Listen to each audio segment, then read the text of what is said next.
Welcome to the Social Podcast, where no discussion or debate is off limits. That is some good Thursday energy here at the Social. Yes, it is. And we want to keep those good vibes going. Please help us welcome YouTube sensation Gigi Gorgeous.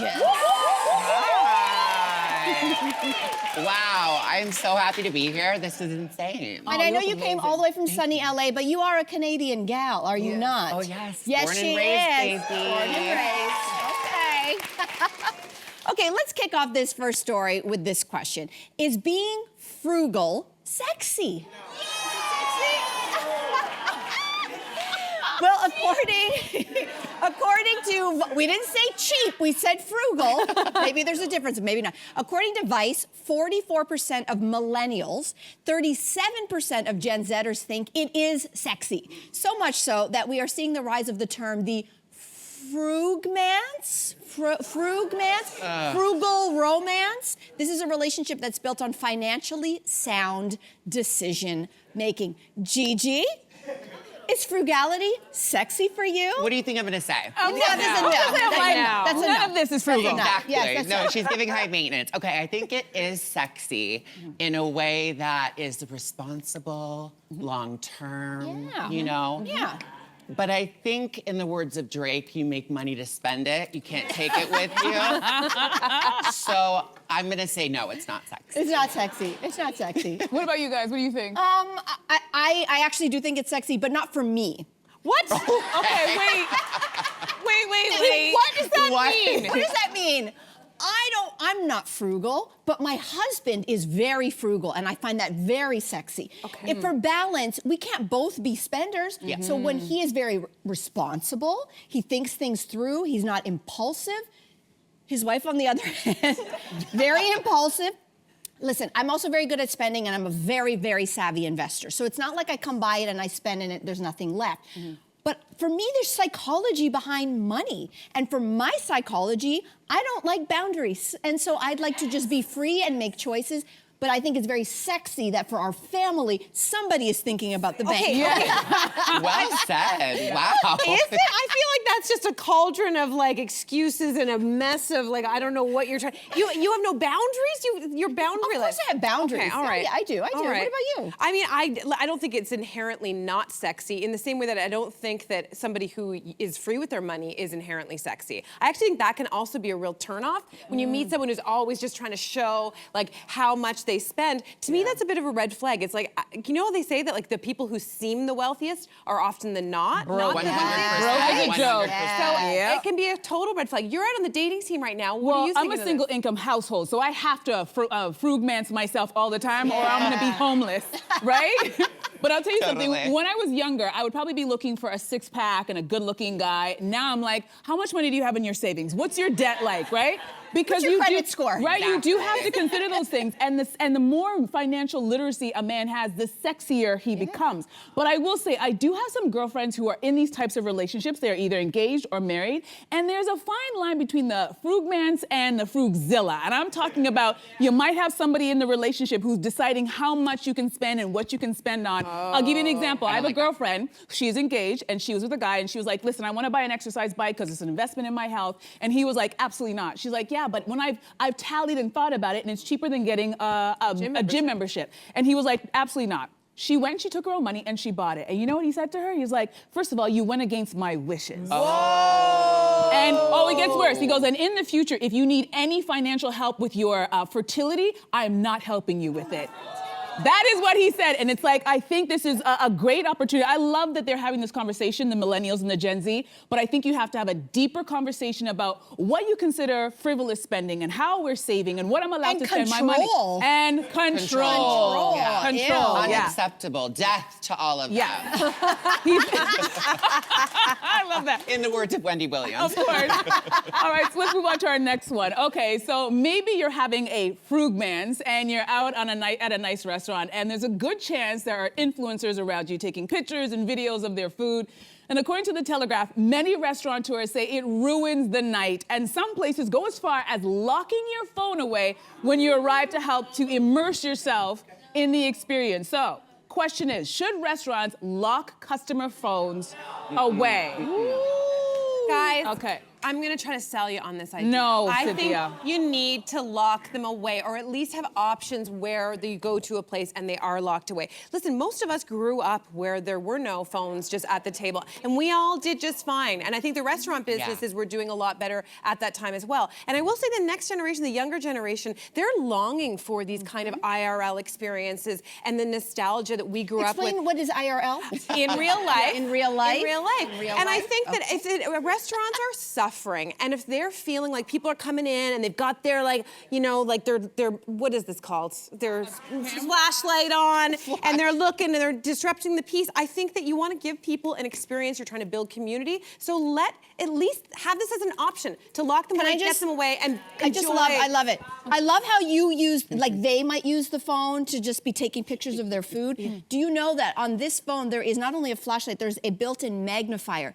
I cannot see the menu in a restaurant at my age. So when I'm using it, I mean, I might take a picture, but I'm actually using it because I want to read your menu. Yeah, you need it. Don't take my phone. Wait, don't take my phone. Okay, I hear you, but I feel like I need to do a PSA because I don't take away the phone. Because first of all, I made the reservation to be at your restaurant on my phone. I'm probably paying for that meal on my phone. Good point. I am figuring out the tip on my phone. So, and also my parking that is extended, where do you think I'm getting the extra money? That's on my phone. So I think they have to think about that for a second. But I do want to call out the people that Mel just mentioned. And that's the friend in the group who cannot see because the lights are a little dim and puts on that flashlight like they're working the overnight shift on the highway, fixing the roads, and it is flooding and everybody and every single table is like, can you turn that light off? Yeah. Please put that down. For the restaurants, turn the lights up. A little bit. Yes. Turn the lights up so we can turn down the flashlight. Are you phone, no phone? Yeah, I'm phone. I go out to dinner, I get dressed, I want to take a photo of myself, of my food, me with my friends, my family.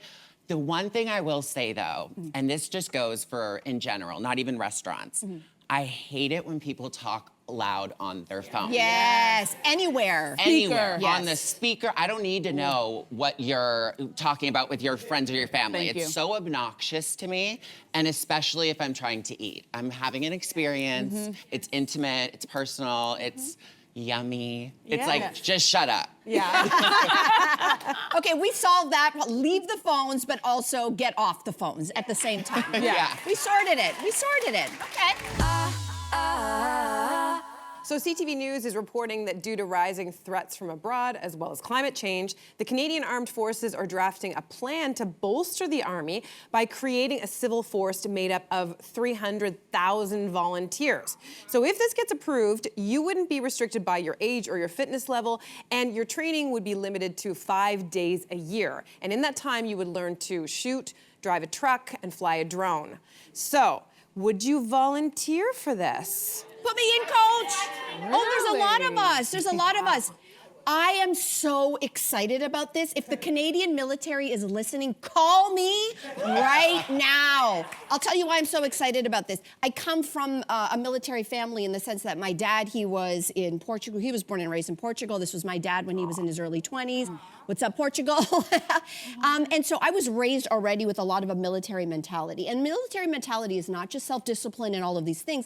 It's the idea of giving back. It's the idea of understanding when you are attacked, you have to be prepared. My dad always says, if you're gonna go into war, you better have your weapons. And he usually says it metaphorically. But he comes from a part of the world where they understand war. Any of our relatives who are older, if you're from Europe, for example, other parts of the world, they understand war in a way that Canadians, and it's a good thing, we don't understand. We don't know what it means to actually defend your territory. So I would do this because I come from that world, that thinking. I have my emergency go bags with all of my emergency stuff ready to go. I'm not even joking. The survivalist in me gets really excited. But there's the military part of it. I don't know if we're getting attacked anytime soon. Let's hope not. But we do have another threat, and it's called climate change. Last year alone in Canada, not last year, this year, over 6,000 wildfires were recorded in Canada. And we know what wildfires do to a community. If you get trained to actually help, mobilize, sort, get things together, I mean, it's not just the threat of others, it's the threat of Mother Nature. So sign me up. Sign me up. All right, so what about you, Gigi? You ready to serve? You know what? Okay, you sold me. Like, wow, that was great. What just came out of your mouth, like, damn. Come over to my place. Yeah. You'll be good. You'll be good. The part that is very shocking to me is 5 days a year of training. Not enough or too much? Not enough. Are you kidding me? Yeah. Like, I would want more. Yeah. I think that people need more. Like, regardless of your fitness level or whatever, I would expect, like, maybe once a week. Like, let's get real good. You know what they do in Ukraine? In Ukraine, we know what's happening in Ukraine right now. They do weekend training every single weekend for voluntary forces. Yeah, because this is the first thing I thought about. First of all, am I joining the military? No, and it's not because I'm not a patriotic Canadian, it's just not my ministry. I know myself, I'm better off helping out in the hospitals, I'm better off folding things and serving food. I just know who I am, do that I don't want to do it. I love that. But I'll tell you something. I was looking at the things that they were saying when we mentioned the intro. To shoot, to communicate, to drive military vehicles, and to fly drones. I know how to do 2 out of 3 of those things. You need way more than 5 days to know how to do those things properly. Yes. And if you're only kidding 5 days and perhaps you don't use that skill for how many years, or you think you're gonna remember when it's time for you to be on the front lines, how to use that gun or fly that drone? So part of me feels like, is this just marketing? Because you wanna say flashy things to get people to volunteer? Because this just doesn't make sense. These are specialized skills that people actually train to know how to do. Also, like, right? to that point, like, aren't you wondering who's going to sign up to volunteer? Like, for every Melissa, which is wonderful, like who's incentivized to do When this? you hear flying and are drones they and doing? shooting. Yes, and are they doing like proper mental health checks? Are they actually like doing? You know, again, like investigating why they want to sign up to learn. And I wonder, are they going to also learn about how to de-escalate situations? Like, you know, like not just be trigger happy. That's not in like, the literature. But I want to know all those answers because there's something about this that makes me a little uncomfortable. Like, yes, for all the reasons that you said, I know that we do need to be on guard. But again, to your point, it's not just military issues that are at front. We have a climate change problem. So it's interesting that Sweden is actually doing different things. Their defense strategy involves things like focusing on creating the ability of an entire society to withstand a crisis. They include packing emergency kits, protecting animals and pets and cows. I could do that. Part of their. I could do that. I'll protect the dogs. I'll take the dogs. I want to know a more holistic vision for this before I think we all get on board. I think we should be asking more questions. Yeah, absolutely. Good point. All right, so let's move on to our next one, to another life skills of sorts, handwriting. Now, actor Jacob Elordi shocked the internet when his signature surfaced online. Some of the comments were, was he holding the pen with his toes? What is this? Right? Another comment was, he writes like he has to remember how to write the next letter. So Gigi, does this make Jacob Elordi less hot? Okay, hot take. I don't even think he's that hot. Ooh, okay. I really don't. I think, honestly, Euphoria season 1, okay. I think when the pubic hair face started happening, it was going downhill, and then this is just the nail in the coffin. Okay. That was You were already out. I think I was already out. Now that's the reason why I'm out shark. Okay. I mean, look at the B. It wasn't even connected. It's like, you know, we don't really write as much as we used to because of technology and stuff, but like, that's just shameful. I think it's kind of cute. Guys, it's like he put the smiley face at the end. First of all, it's kind of charming. And you know what it reminds me of? And I don't know what it is, but you remember back in the day when if you wrote, I'm a lefty, if you wrote with your left hand, a lot of times they would try to force you to write with your right hand because they thought that being a lefty Do you think was that's what sort of happened here? You evil. tried to force him to write with his Maybe left? that's his story. Or maybe he was just trying to like have a different kind of signature that isn't his own. I thought about that. When I put out my book, I knew I was going to sign a bunch of them. I didn't want to have the same signature I put on my checks because you don't want people forging it. So maybe he was like, I thought too. right? Maybe he's trying to throw people off his actual. He's trying to throw us off by telling us that he's not very smart. No! I'm going to say something very controversial. I know it's not true, what I'm about to say, but we like it or we not, we do judge people on all kinds of things. We judge each other by the way we speak. We judge each other by the way we dress. I'm judging you, Jacob, by the way you write your name like a 7-year-old.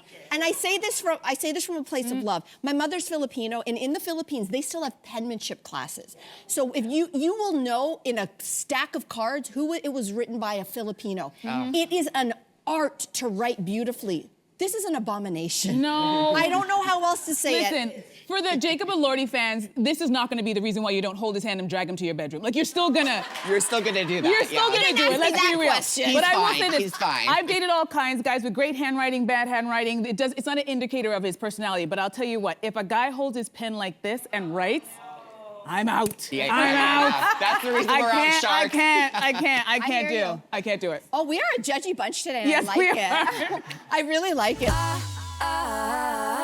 So Jeremy Allen White, he is known exactly as that, his full name, Jeremy Allen White. But the actor told Vanity Fair that it feels like people are talking about somebody else that he doesn't know. He said he grew up as Jeremy White.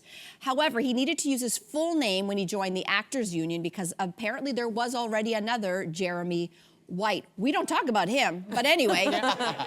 Gigi, how do you feel connected, or do you feel connected to your name? I do, and it's strange because Gigi Gorgeous obviously is not my birth name. It's not your government? Wow. I know, shocking. I know, shocker, guys, shocker. But I do feel connected to my name, to both of my names. Okay. I think, Emma Stone is really Emily Stone, I think, is her first name. Yep. I get that, but I'm just Gigi always. So I think that helps. It's just the last name. Gigi Gorgeous is like the fabulous whatever. That's kind of how I look at her. Yeah. But like, my Gigi, my real self is like a little bit more lax, but I'm still Gigi. Right. It's not like I'm like, Jessica or something, Yeah. But there's flavors, I guess, to the feelings behind it. Definitely. It matters. Like, your name really, really matters. On my birth certificate, my name is Cynthia. But for whatever reason, when I was little, my mom and people around me started calling me Cindy. And I never felt like a Cindy. And yet you don't look like a Cindy. I didn't think so either. It just didn't seem to click. Mm-hmm. And yet I also was very hesitant to change my name, or not change, but tell people, hey, can you call me Cynthia? Because I'd heard stories about people like going from Tammy to Tamara. And people had a lot of feelings about that. Like, oh, she's fancy. Like, she's trying to be fancy or adult. So it wasn't until I left home that I was like, okay, now forward, everybody I meet is gonna call me Cynthia. And to me, that just sat right. Like, it matters how you feel within your name. I do code switching with my name. Oh. Because everybody here knows me as Melissa, but in my Filipino family, there is no Melissa, there's only Lisa. So nobody knows me as Melissa. Wow. And in fact, when I'm with my family, if someone calls Melissa, I don't actually answer, because I don't think they're actually talking to me.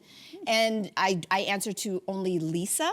And if I meet people through my Filipino family, they introduce me as, this is Lisa. So if I'm on the streets and you're like, who's Lisa? It's like, you now know that backstory. That's so interesting. But my daughter's name is Marquesa, and the way it's spelled, Marquesa, and she was so sick of people mispronouncing her name, Marquesa, Marquisa, Marba.